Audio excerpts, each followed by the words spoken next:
Hi, I haven't made a video in a long time because it became very clear to me that people were just plain tired of watching me speak. So I'm going to make one today though because this was a really big deal for me, and I think that this little 2-minute piece that I'm going to play for you, I want everybody to hear it because it's just like the coolest thing.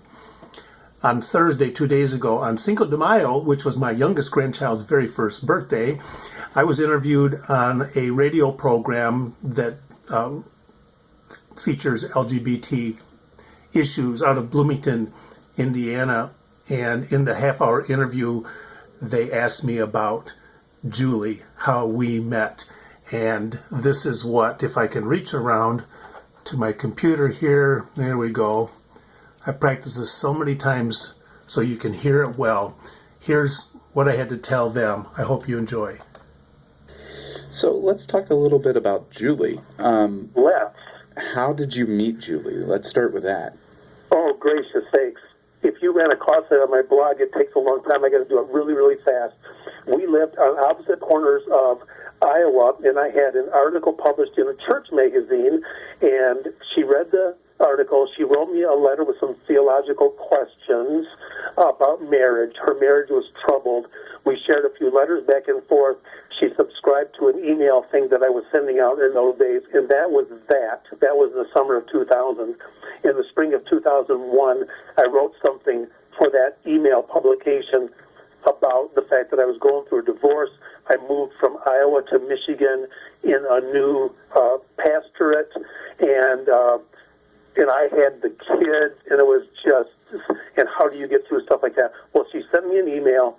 We started emailing as friends, and by the summer, we were just falling for each other. We had never seen each other's pictures. We had never met each other. We never talked to each other on the phone, and yet we fell in love. And here's the thing I love to tell. Hollywood can't write this, but see, I got to get this on the radio so somebody hears it, and it winds up being a movie deal because it needs to be made. Tom Hanks and Meg Ryan can't do it well enough. Only Gina Eilers and Julia Roberts can do it. Got mail? The very first words I ever said to her on the phone, I knew she was calling, and I answered the phone. I said, "Julie?" She said, "Yes." I said, "Do you have the rest of your life in front of you?" She said, "I do." I asked her, "Will you spend it with me?" And she said, "I will." And we still had never seen each other's picture. My heart that's might be a love story. Yeah, I think hearts all over Radio World just exploded.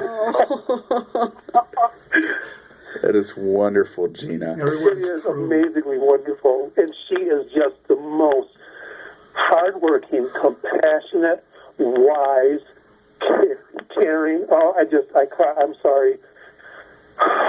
She is I call her my little Christ, my Christ with flesh on, because she just loves me through everything that I put her through.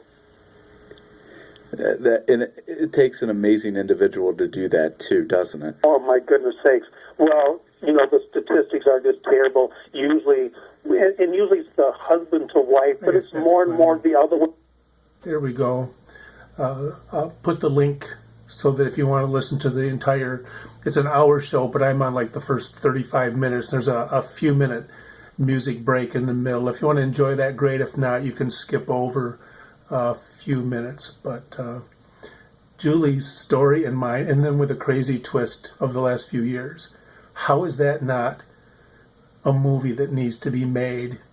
It's a love story. It's a story of how good the Lord is, how He gives us the strength to be faithful to Him in His faithfulness to us, and then faithful to each other. And, as one of my favorite Bible verses says, I can do all things through Him who gives me strength. And through Him and Him working in Julie, wow, that's my whole life. Wow. Bye.